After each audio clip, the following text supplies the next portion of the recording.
Thank you so much for joining us to learn about one of my favorite topics, recycling. My name is Pete Dubois, and I work with the Master Composter Recycler program here with Clark County Public Health. And I am joined by Gretchen Sandow, who's with Waste Connections of Washington. Gretchen Sandow, and she is going to be our lead presenter on recycling. And then we've got Liz Erickson with the City of Vancouver, who's going to also share some really pertinent and upcoming information with you. So I'm going to just quickly launch in here. Today we're going to be talking about recycling, but I'm sure you've heard the 3 R's, and they are in a particular order. If you know them, it's reduce, reuse, recycle. And the reason they're in that order is because recycling is really the third option.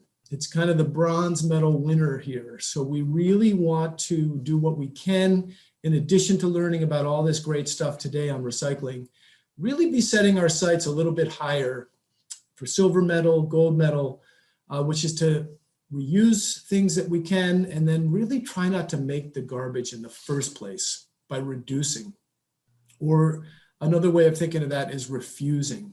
And so I know that can be complicated and seem complex, but I wanted to give you just one example that I struggle with, and we all do. Luckily, there's less of this these days, but it doesn't really make sense for the junk mail to arrive in our house. We look at it and immediately then put it in the recycle bag or recycle collection container we have, and then that has to go make its way through this whole long circuitous route through trucks and sorting and shredding and pulping to make new paper, when we can just make sure that junk mail doesn't arrive in the first place. I know there are steps that you need to take to do that.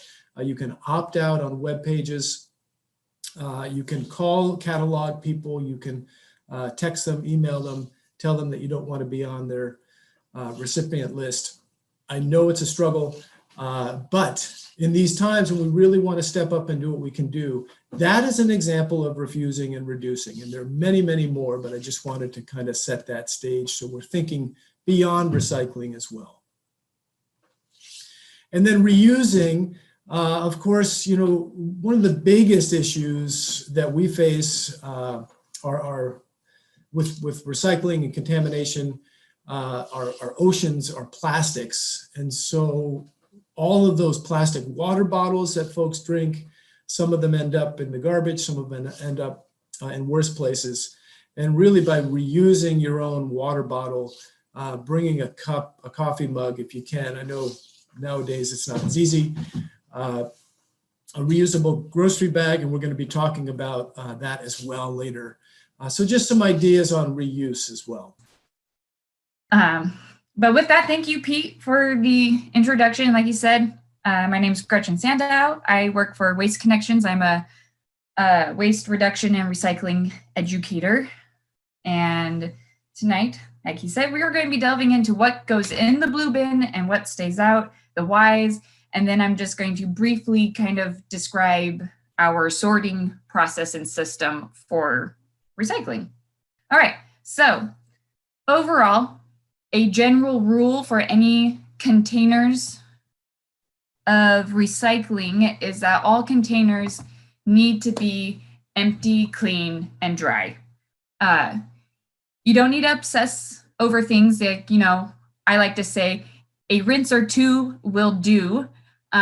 Just make sure that there's no extra gunk in there or like leftover residue or any leftover liquids. Like, please don't leave the last little like quarter amount of milk in your milk jugs. Dump it out in the sink. And in terms of like containers, like, you know, as you can see on the left, that peanut butter jar is definitely not empty, clean, or dry. And that would be considered contamination for us, whereas the peanut butter jar on the right is empty, clean, and dry, and we would happily accept that into our recycling system.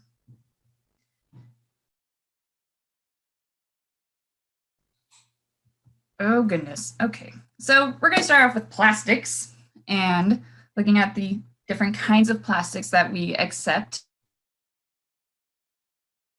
So just first off, real quick, here in Clark County, we do not base our acceptance list for plastics based off of those numbers on the bottom that you may see. Those numbers are purely letting the recyclers, the actual recyclers, know what kind of plastic that they are dealing with. So those numbers correlate to a resin code. So a specific type of plastic each has their own numbers.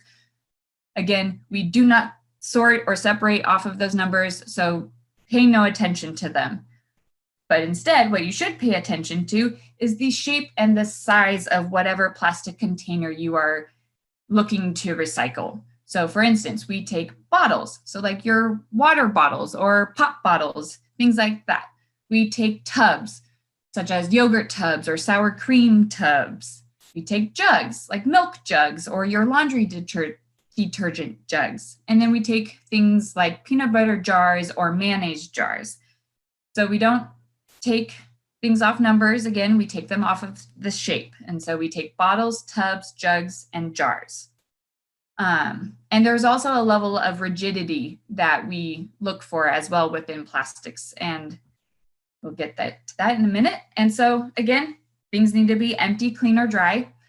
We do need them to be larger than a fist or no smaller than 6 ounces. So, keep that in mind when you're examining, like, the little Danimals, in case if any of you have children or grandparents, little Danimal containers, those are too small. They will inevitably fall through our system and then end up as garbage anyways. So any small little plastic bits will inevitably end up as garbage. And so that's why we ask you to keep them out. We don't want anything that can be easily flattened. And with that, we don't want flat plastics. And so with that, we don't want any loose lids. And lids kind of fall into both the smaller than your fist category and the flattened category. Because the lids from that Daisy cottage cheese container up in the top middle that are flat and kind of pop or click on, those lids will come off during the compaction load. Even if you snap them back onto your tub and you're like, this is secure. Once it gets into our trucks and the trucks do their compacting, that lid is going to pop off. And then once it gets to the sorting facility, that lid, because it is two-dimensional and more flat-like in nature, it will accidentally sort with paper. And that causes problems for our paper recycler upstream. However, if the lid threads on, like the Dasani bottle there, like most water bottles or pop bottles, things like that, those are okay to leave on. We have actually found that leaving the lid on helps certain types of water bottles make their way through our sorting system a little bit better. So it is okay. Again, if it threads on, it can stay on. But if it clicks on or pops on, it's garbage. And we'll talk about that a little bit more. You'll see it in this next one.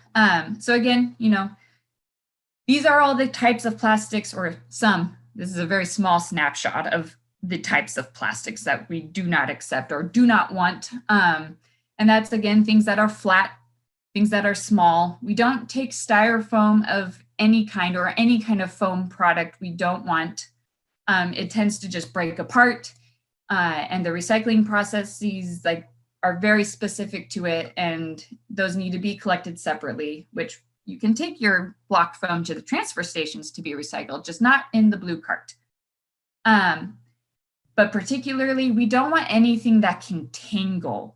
And so if you think of Christmas lights or plastic baling straps or plastic bags or the plastic overwrap from your water bottles or your toilet paper, that kind of thin film plastic, as you'll see later, it wraps around our screens and it is extremely detrimental to our process. And then we don't want things like clamshells due to the fact that they're not rigid enough. They will flatten out and get missorted. There's also nobody who wants them. There is no recycler who wants to take these clamshells and make them into something new. And so without that key component, there's no point in Waste Connections collecting clamshells because there's nobody who wants them because they can't get made into anything else. That's plastics. Moving into paper, we take most kinds of paper, we take your cardboard, we take your printer paper, magazines, newspaper, the paper board, which is things like that Thin Mints box or your tissue box or a cereal box. All of that is good to go. We do not take shredded paper, as some of you guys may be shocked to hear. And that is purely because it is too small. And even if you wrap it in a paper bag and you make it all secure, again, during the compaction process of our trucks, that bag will probably rip open. And then we just have fun confetti litter all over the place at our transfer station and in our trucks. And my boss has a funny story about how she was driving behind one of our recycle trucks, and out from the back of the truck was shredded paper flying into the wind. And so this is why we have stopped taking shredded paper in the bin. But you can take shredded paper to the transfer station for free, or you can take paper that you want to be shredded to the transfer station for a small fee. So again, there are options for your shredded paper. It's just not in the blue bin anymore. Again, empty, clean, and dry. We don't want any food soil paper. Paper plates, napkins, paper towels, things like that have never been accepted. And we also don't want any fridge or freezer paper except for cartons, like you can see down there with the Rice Dream. So that kind of shape, that rectangular shape, or, cartons they are used for alternative milks or broths. Those are okay. We accept those because we have a specific recycler who wants cartons. But when it comes to other fridge or freezer paper, we don't want that at all. And that is because there is a chemical additive into that paper called wet strength. And what it does is it pulps at a different rate, because wet strength is designed to allow things like your butter box or ice cream cartons or that bubble up drink container. It allows those kind of paper products to hold their shape within a moist environment. But once that paper product gets to the paper recycler, it pulps weird, and they don't want it because it just doesn't work the same. So again, any paper product that is designed to go in your refrigerator or your freezer is garbage except for cartons.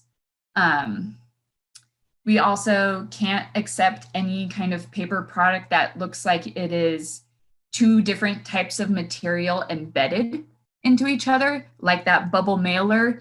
You can see that it has a paper outside and the plastic bubbles on the inside. Those two materials are so glued together that there is no way to physically separate them. So those kinds of items are garbage. And the same goes for that coffee bean sleeve. Like, you got paper, you got metal, you got plastic, all embedded into each other in order to make packaging that keeps your coffee beans fresh and safe and good. But when it comes to a recycler, they have no way to separate that paper from the metal, from the plastic. And so items like that are they're garbage. And also touching on napkins, paper towels, tissue paper, all that kind of really thin paper. Again, we don't want it. Chances are it's already been recycled at least 4 to 6 times, and it's those kinds of paper products are at the end of its life. And so just feel free to throw napkins, paper towels, tissue paper, just straight in the garbage, because again, our recyclers don't want it. It's at the end. It cannot be recycled anymore into anything else. All right, heading on to metal. We take, aluminum, steel, and tin. We do take aerosol cans. You don't need to puncture them. Just make sure that they are empty. And then we do take aluminum trays. We just ask that again, much like anything that we've talked about, they need to be empty, clean, and dry. And this goes for your tin cans as well. Like, please kind of rinse out the extra tomato sauce or like beans, like make sure it's all kind of clean. We do also ask that if you have a can opener where you can leave the lid attached, kind of like that tomato can, to push that flap lid down inside the can. As you can see down on the bottom left, that lid has been pushed in, and it's because the edges of those lids are very sharp. And as materials are moving across the line, our sorters are reaching across to grab things. And if that sharp edge is exposed, they could easily cut themselves. And then that is a danger to our workers. And so we just ask that you push that lid in and help our workers be safe. But if you have the kind of can opener that takes the lid completely off, or if you just, have metal lids from like your pickle jar or a beer bottle, what you can do is you can put them in a larger can, crimp the top so that way nothing can come out. You can do a shake test, and if nothing falls out, you're good to go. And an example of that is down in the bottom right. That soup can has a bunch of small metal bits in it, different lids, a few beer bottle lids and whatnot, but I've crimped the top of it, and all of that is good to go in your recycle cart. Just once again, we don't want any loose lids because due to how flat these metal lids are, again, they will get sorted with paper, and the other smaller lids like the beer bottles and things like that, those will just get lost in our system. So that's why we don't want those kinds of loose metal lids and things like that. We also don't want metal things that are smaller than your fist. So if you have a bunch of aluminum foil or the aluminum trays that is clean, feel free to ball them up into a size that is, again, larger than your fist. And then you can throw that aluminum ball in your blue bin, and that is good to go. We do not want any sort of scrap metal, like large pieces of metal, automotive parts like that fan. I was once standing near our line when a printer came through, and that was terrifying to hear. So that's why we don't want like big clunky metal things coming through, because it's dangerous to our workers and to our machinery. It damages it. So, which also leads, we don't want any sort of metal tanglers. So again, like Christmas lights kind of are both metal and plastic. There's elements to that, but then like wire hangers or tire chains, things like that, they wrap around our screens and they cause a lot of damage. So, if it's any of these things that you see here, keep it out. And that kind of wraps up all the different items that you can put in your blue cart. Now we're going to talk about what you can recycle, still curbside, but on the side.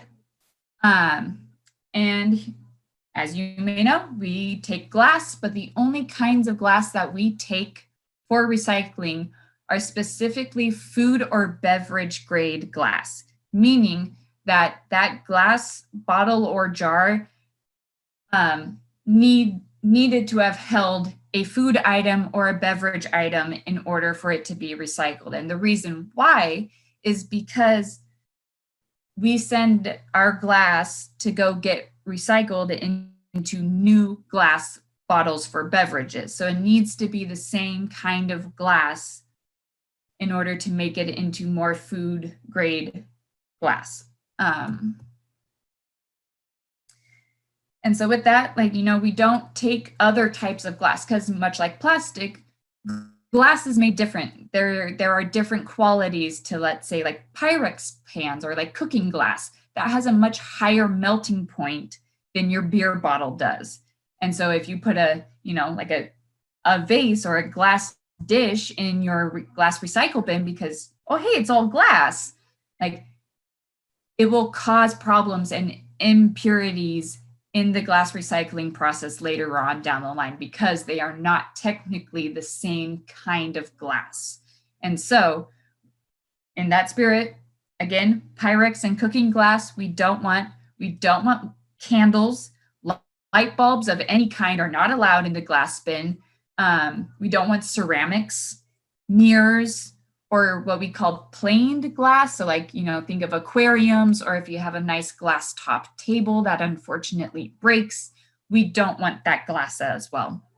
A fun thing that I like to, when I'm teaching this class in person, is to have people guess what we think the number one, or what they think the number one contaminant in the glass stream is. And most people say corks, which that was my first guess as well. And you can imagine my shock when I learned that it was actually citrus slices. So if you are someone who enjoys squeezing a lime or an orange in your beer or whatnot, we ask that you simply just squeeze it in and don't shove your little slice into your glass, but instead set it off to the side and leave it outside of your glass bottle, but still enjoy your citrus juices, just not inside the glass. Whoop, whoop, yep, there we go. All right. So additionally, you are able to set out motor oil and antifreeze next to your recycle cart, but they do need to be in a clear milk jug. Our drivers need to be able to identify what liquid they are picking up, because there's certain things that we don't accept. Like we don't accept other types of oils like cooking oil or hydraulic oil if you were changing that. We don't take those. And so our drivers need to be able to see, identify. You can label the bottles if you feel so inclined. But again, if you're doing it in a clear milk jug, our driver should be able to see what it is. We also ask that the caps are nice and screwed on tight. You don't need to tape them on or go through any great lengths to make sure the lid is secure. You just need to make sure it's on there good, and that hopefully nothing will slosh out. And then you can also recycle batteries. You can put them in a Ziploc bag that is sealed. We do ask that all household batteries are taped on both ends, and that is because sometimes batteries aren't completely drained of their charge. And when two ends meet, it can create a circuit which can short, and that causes a fire. And we have had numerous trucks catch on fire due to improper battery disposal, where they were either just loosey-goosey in there and they got compacted and kind of ignited and exploded, or they made contact with another battery and sparked and caused a fire. And so, and also, not to be all scary, but that can also happen in your home. And so it's in your best practice to just tape your batteries up when you're done using them. Any kind of tape will do. I've had success with packaging tape. I've had success with painter's tape, Scotch tape. Find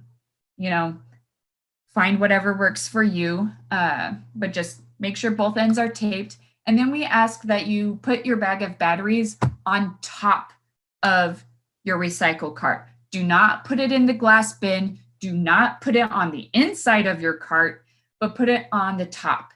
And if, you feel so inclined, slip a piece of white paper underneath your bag of batteries, because some of our lids are black. And if your recycling is getting picked up in the wee hours of the morning while it's dark out, our drivers don't always see a bag sitting on top of a black lid. And so that white paper underneath kind of helps provide that contrast for them to be able to identify that, oh, hey, there's a bag of batteries sitting on top of that lid. I will pick that up. So again, that's how you can just ensure that your batteries are safely handled and recycled. And moving into the sorting process. So this is West Van. This is where all of our recycling throughout all of Clark County comes to and gets sorted and processed to be ready to be shipped off to the actual recyclers. So on that note, Waste Connections, we are a collector of materials and we are a sorter of them. We are not the actual recycler. We do not take any of these materials and make it into new things.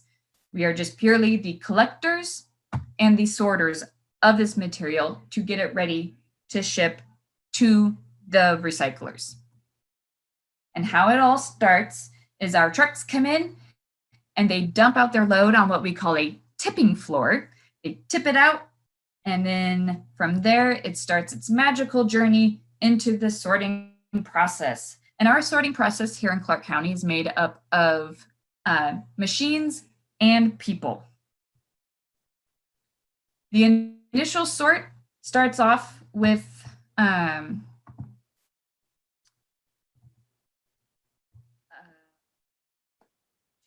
two-dimensional things, so like paper, cardboard, things that have a flat nature, and then the three-dimensional containers. Essentially, those are the two streams that we initially separate out everything into.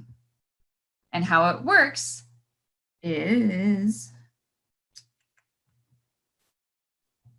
come on, PowerPoint. There we go. So we have a series of what we call star screens, and they're consistent of a bunch of discs that are specifically spaced apart, that rotate, that allow the cardboard to go across like you saw, but the gaps allow the paper and the containers to fall through. So that is the first sort to get the cardboard separated out from everything. And then from there, the paper and the containers go over a second set of star screens where the discs are a little bit closer, so that way the paper carries across and the containers fall through. And this is where we find most of the problems with things that we call tanglers. So remember how I said like things like Christmas lights and hoses and your plastic bags or the plastic film, the overwrap. Those things wrap around the screens, and what they do is they wrap around so much that they prevent things, materials, containers to be able to fall through. This is a photo of our screens at West Van. And despite the fact that we have never accepted plastic bags or plastic film or anything of that nature in our blue bins, this has been a daily occurrence for us for years. And we have to shut down the line anywhere from 2 to 4 times a day to send people in here and to physically cut out this material from our screens, so that way the containers can fall through and we have an efficient recycling process. And so if you're questioning whether or not you should throw this plastic bag in there, like this is what happens. Like we have to send in workers, and it is dangerous in there to be in that heavy machinery. Like it's not safe, it's time consuming, it's costly for both us and you guys as taxpayers. Like the surcharge that came about, I think this year or last year for recycling, was because we have to slow things down. We have to clean up the stream more. Like I like to start thinking about it as, we, the consumers, you guys at home and me at home, we are actually the first line of sorters. We are the ones who are doing the first initial sort. Once the materials get here to the West Van, they are the secondary sorters. They are the ones who are then just cleaning it up to the extra degree. And so we need to make sure that we are keeping these really harmful materials out. So as you can see there, the tire chains, they wrap around our screens. We don't want them. So once everything is essentially running smoothly and all great and dandy, when the paper goes and gets sorted, it is then funneled out into 3 different lines.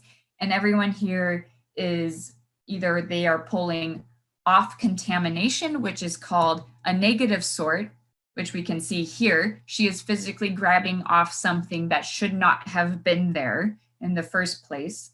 And the lines then are dumped out. And as you can see here, we have our paper pile and we have our cardboard pile.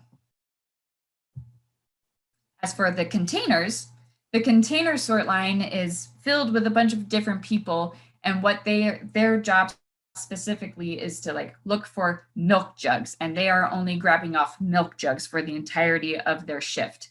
And this line is just continuously moving. Containers, they're pulling them off. And as they pull them off, as you can see here, they send them down into different bays or U's of specific material. So as you can see here, we kind of got like the milk jugs off on the far right. Those look like the bottles right next to it. Maybe right next to those is like curtains or something. And then on the far left, as you can see down beneath, that's kind of like the HDPE or the colored HDPE or like laundry detergent bottles or soap bottles, things like that. And so these are the different container categories that we sort into. So again, you see your bottles, the tubs and jugs, the HDPE color, the HDPE natural, and then the cartons. So those are all the different material categories we sort into. Then from there, once all of those containers are sorted off, there's a giant magnet that comes in and grabs all the ferrous metals and sends them off down to their own bay. And then at the very end of our sort line is an eddy current. And what this does is it kind of negatively charges the air and shoots off aluminum cans. It seems like some sort of magic. I've never seen it work in person, but I've always wanted to. And that's how the aluminum then gets sorted, is through this negatively charged air through the eddy current. And once all of our different containers and things like that are all sorted into their happy little categories, what we do is we push them onto a giant conveyor belt and we feed them into what we call a baler. And these balers produce giant cubes of material. And these cubes are thousands of pounds. They are heavy, they are bulky. And ultimately, these bales of these different types of plastics and metals and things like that are what we sell to the recyclers to be recycled. And that is kind of the process for everything that goes in your blue cart. Paper, plastics, metals, all that kind of stuff. This is what happens. And then for glass, it is, as I said, it's collected separately. It goes into its own compartment in our trucks. We do not mix the glass in with the general recycling. And instead, what we do is we send all of the glass that we collect right across the river into Portland to a place called Glass to Glass, where they optically sort glass by color. And so you have your greens, your ambers, your clears, your blues. And then from there, all that sorted glass goes over to Owens, Illinois, over by 205. And if you ever drive into Portland on 205 and have noticed the kind of weird building that kind of has like a rounded, I like to call them crab hands. They're heat stacks, but it's right off on the right side of 205 as you're coming into Portland. And that is Glass to Glass. And that is where the magic happens of all of our glass bottles that we consume things out of.